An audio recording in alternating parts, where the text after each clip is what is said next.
The millionaire returns home and is shocked to find his new maid crying in his room. "Who are you?" David's voice cut through the silence like a knife. "What are you doing in my house? And why do you have that photograph?" The 40-year-old millionaire stood frozen in the doorway of his master bedroom, staring at a scene that made no sense. After 3 months of business trips across Europe, David Martinez had finally returned home to his mansion, expecting nothing more than a quiet evening and a good night's sleep. Instead, he found a young woman he had never seen before sitting on his bed, crying over a photograph of his daughter. The stranger appeared to be in her early 20s, with long brown hair and simple clothes that suggested she was working class. In her trembling hands, she held something that made David's blood run cold. It was a picture of his daughter Emma, taken when she was just 7 years old, smiling and happy in a way David hadn't seen in years. What shocked him even more was that the woman was holding the photograph against her chest, tears streaming down her face as she whispered, "I'm so sorry, Emma. I'm so sorry." Before we continue, drop your city in the comments. We'd love to know where you're watching from. And don't forget to like and subscribe, so you never miss another powerful story like this. Now let's continue. David had built his fortune from nothing, starting with a small tech company in his garage and turning it into a global empire. His success had cost him dearly, though. His marriage had ended 5 years ago, and his relationship with his teenage daughter Emma had become distant and cold.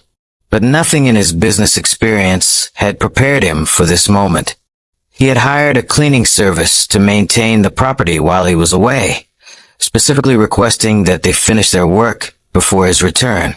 David valued his privacy above all else and did not like strangers in his personal space. Yet here was this mysterious woman, not just in his house, but in his most private room, holding a treasured family photograph. As he had walked through the front door earlier, David had noticed something was different. The air smelled of fresh flowers, and there was a warmth to the house that had been missing for years. Someone had been taking exceptional care of his home. The marble floors gleamed, every surface was spotless, and there were small touches everywhere that showed genuine care and attention.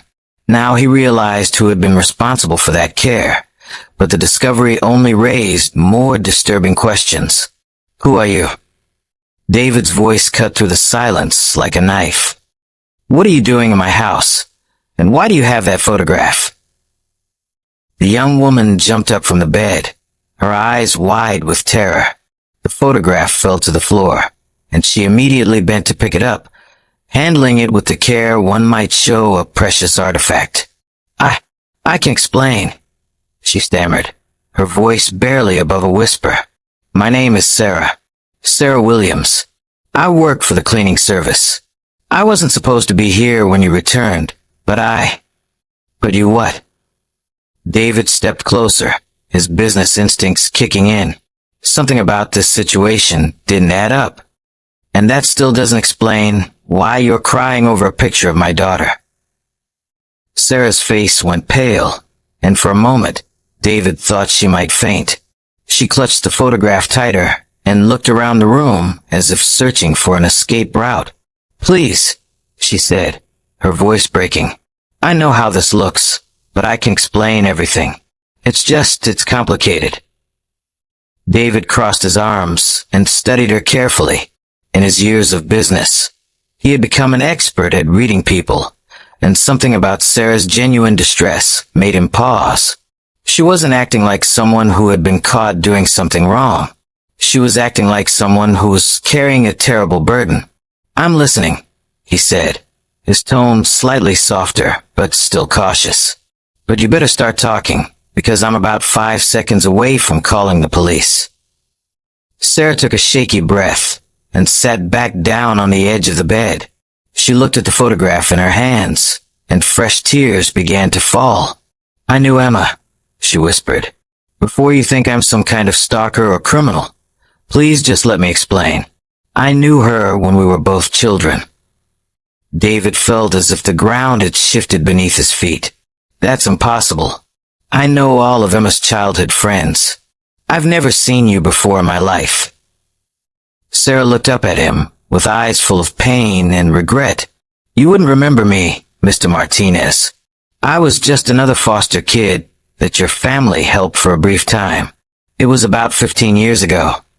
The words hit David like a physical blow.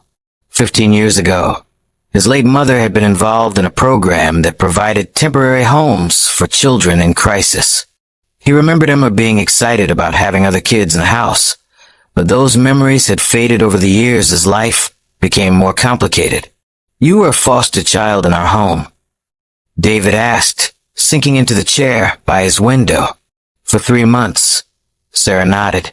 "It was the best 3 months of my entire childhood. Your mother, Mrs. Martinez, she was like an angel to me. And Emma," Sarah's voice broke again. "Emma was like the sister I never had. She shared everything with me. Her toys, her room, her family dinners. For the first time in my life, I felt like I belonged somewhere."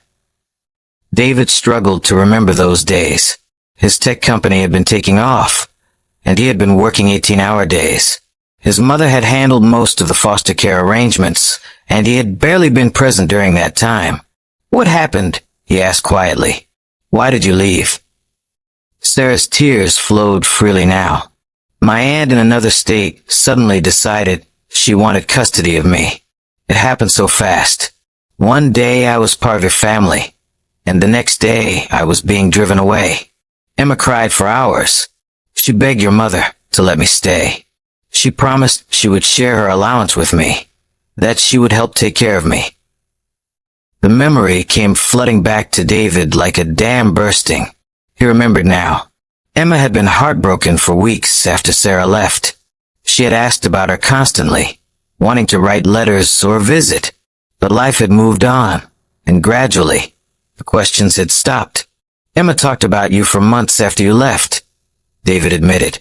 "She wanted to invite you to her birthday party, wanted to send you Christmas presents, but we lost contact with your aunt and you moved on with your lives," Sarah finished, not with bitterness, but with understanding.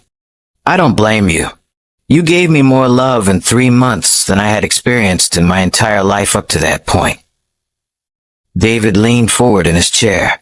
"Sarah, I still don't understand. How did you end up here, working for my cleaning service? And why were you crying over Emma's photograph?"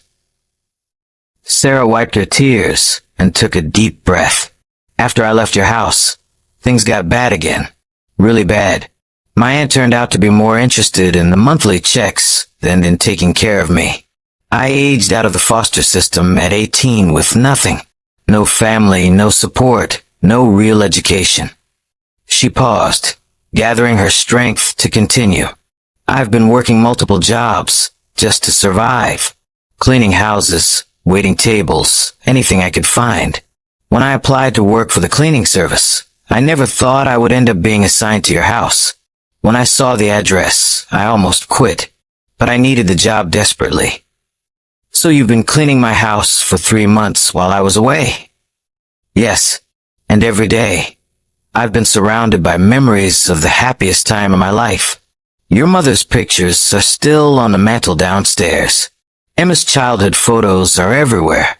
It's like walking through a museum of the family I lost." David felt a growing sense of guilt and regret. "But why were you crying specifically today? What changed?" Sarah's composure crumbled completely.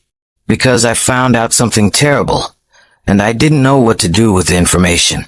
I've been carrying this burden alone for weeks, and it's been eating me alive." "What did you find out?" Sarah stood up and walked to David's dresser. She opened the top drawer and pulled out a sealed envelope. David recognized it immediately.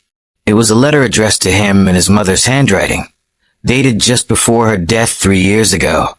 "I found this while dusting," Sarah said, handing him the envelope. "I wasn't snooping, I swear. It fell out from behind the drawer. I recognize your mother's handwriting immediately. She used to write me little notes when I lived here, encouraging messages that made me feel special." David took the envelope with trembling hands. "You read?" "Not at first. I was gonna just put it back where I found it. But then I saw my name written on the outside, along with yours and Emma's. I'm so sorry, but I couldn't help myself. I had to know what she wrote about me. David opened the envelope and began to read. As his eyes moved across the page, his face went through a range of emotions. Surprise, confusion, and finally shock. The letter was written in his mother's careful handwriting, clearly composed during her final illness. My dearest David, if you are reading this, then I am gone, and I can only hope you will forgive an old woman's final request.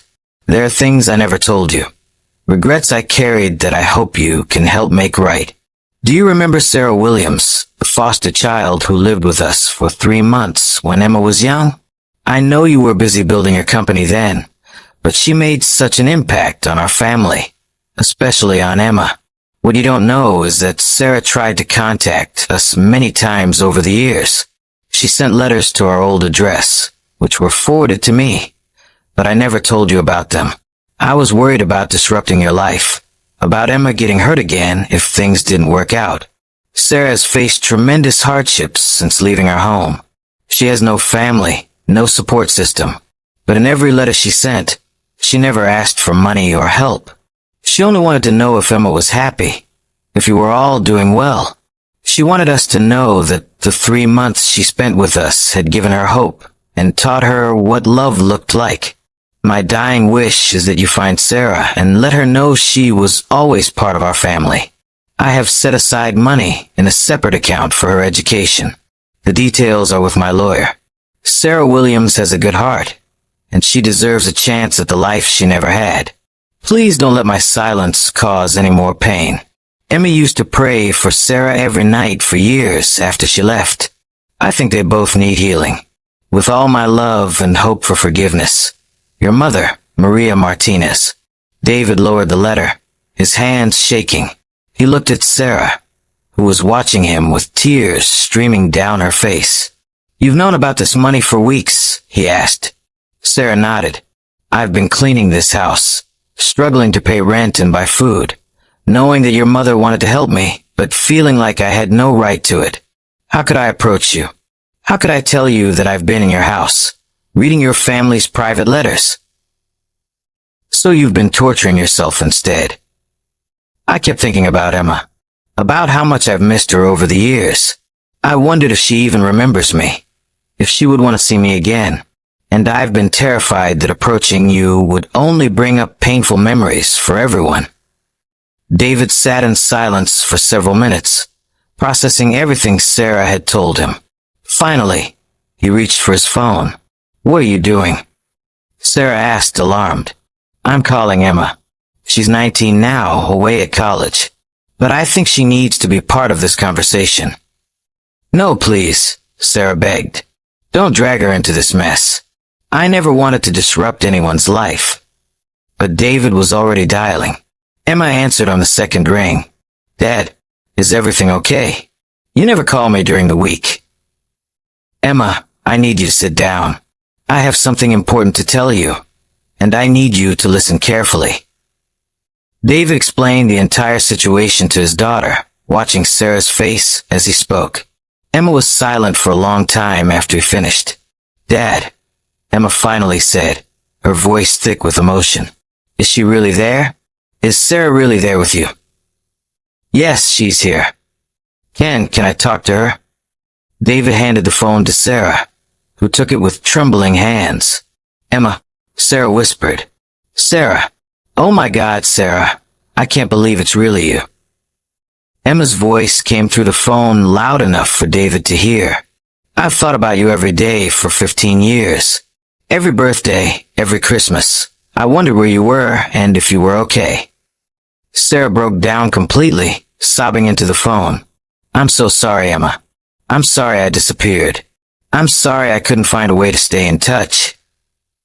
Sarah, listen to me. Emma's voice was firm but gentle. None of that was your fault. We were children. The adults should have done better. I should have done better. You were 8 years old, Emma. What could you have done? I could have made Dad look for you. I could have insisted we find a way to stay connected. I gave up too easily. David watched this emotional reunion and felt his own eyes fill with tears. He realized how much pain both young women had carried for years, and how his own absence and neglect had contributed to their suffering. After Emma and Sarah talked for over an hour, catching up on 15 years of separation, David took the phone back. "Emma, I want you to come home this weekend. I think we all need to sit down together and figure out how to move forward." "I'll be there Friday night," Emma said immediately. "Dad, thank you for calling me." "And Dad, yes, take care of Sarah until I get there. Don't let her disappear again." After David hung up, he and Sarah sat in comfortable silence for the first time since he had found her in his room.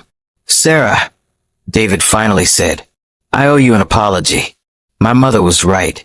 We should have tried harder to stay in touch. We should have made sure you were okay."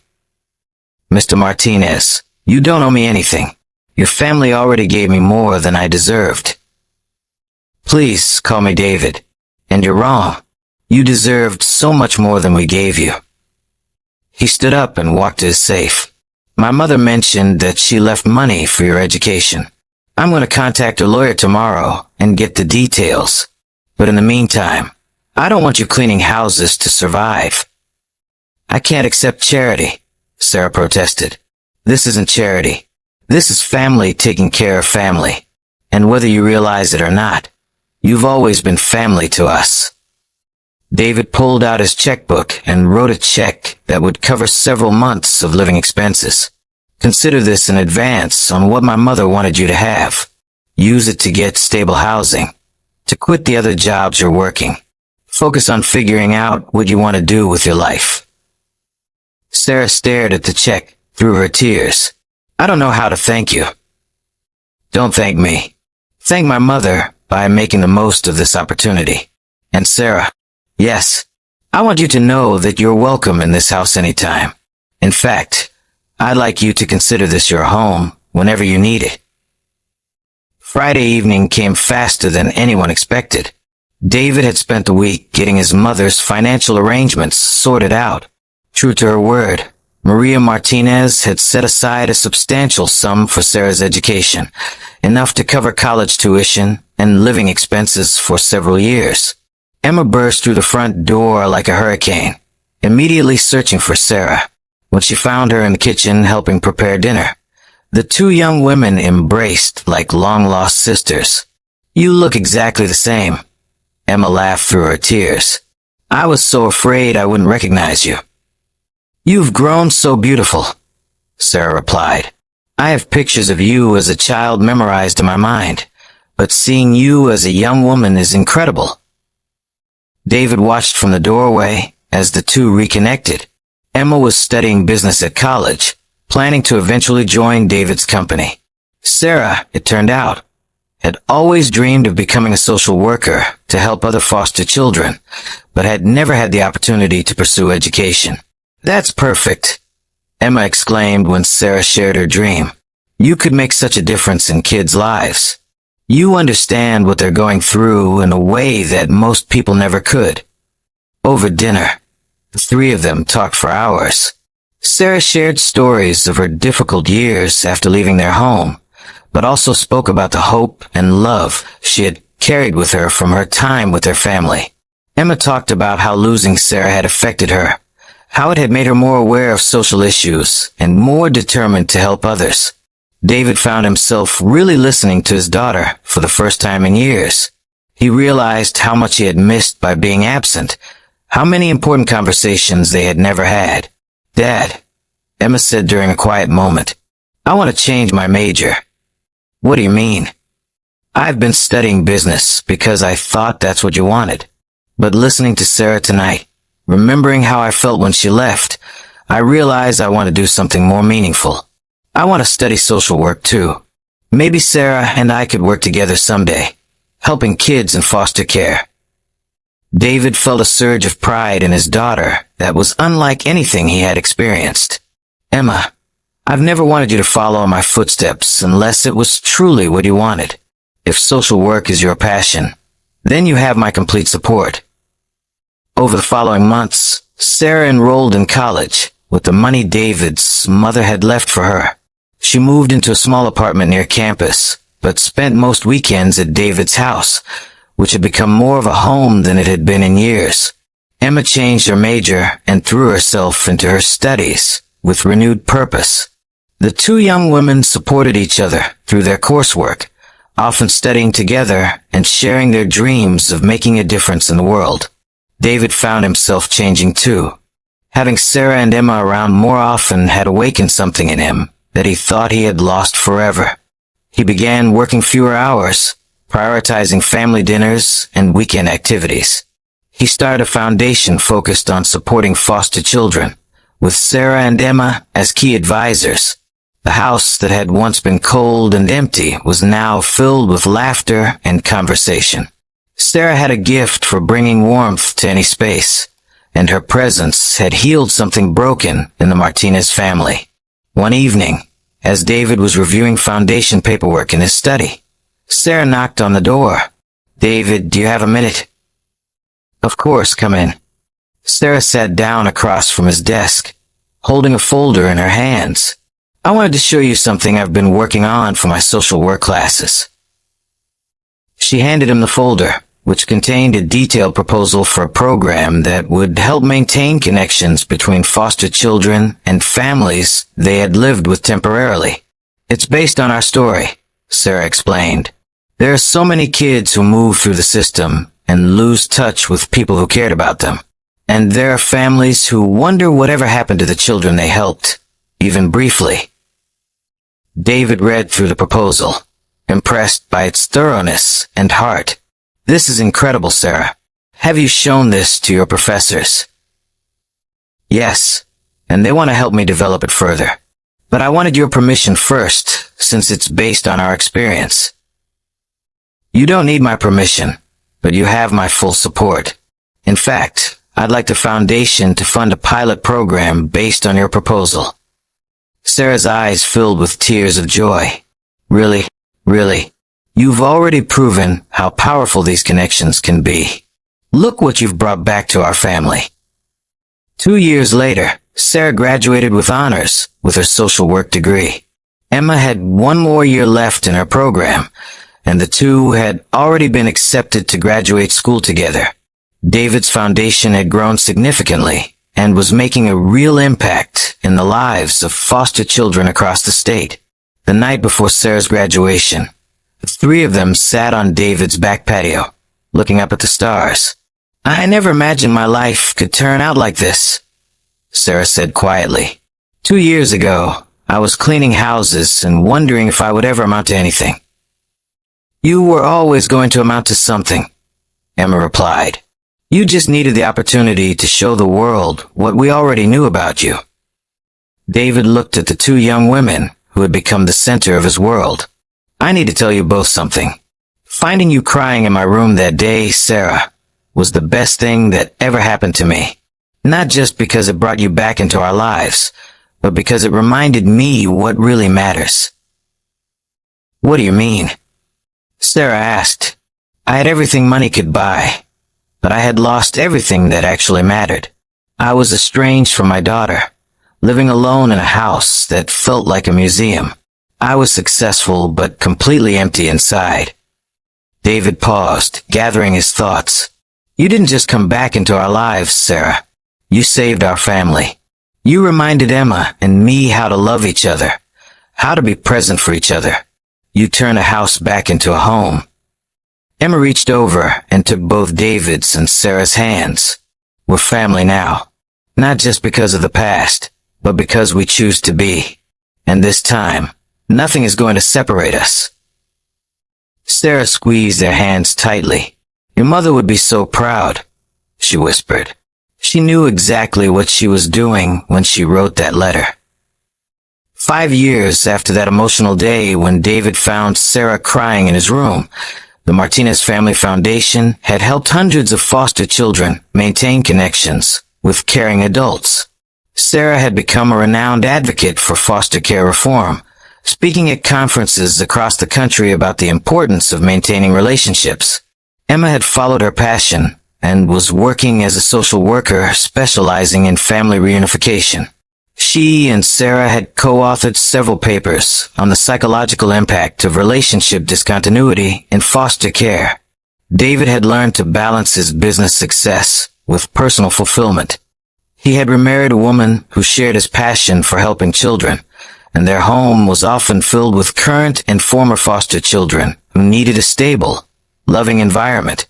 But the most important change was in the relationship between David and Emma. They had become not just father and daughter, but genuine friends and partners in their mission to help vulnerable children. Sarah kept a photograph that had been the catalyst for their reunion framed on her desk at work.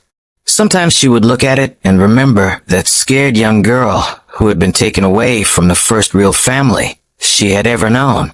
But now, instead of feeling sadness, she felt gratitude for the journey that had brought them all back together.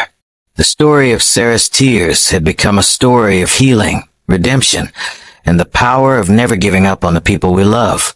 It proved that sometimes the most broken things can be made whole again, and that family is not just about blood relations, but about the people who choose to love and support each other through all of life's challenges. What started as a wealthy man's shocking discovery had become a testament to the enduring power of love, forgiveness, and second chances. What do you think about this incredible story of reunion and redemption? Have you ever experienced a moment where someone from your past unexpectedly returned to change your life forever? Share your thoughts in the comments below. And don't forget to subscribe to Beyond Yesterday for more amazing stories that prove truth is often stranger than fiction. Hit that notification bell so you never miss our latest uploads. And remember, sometimes the most life-changing moments come from the most unexpected places.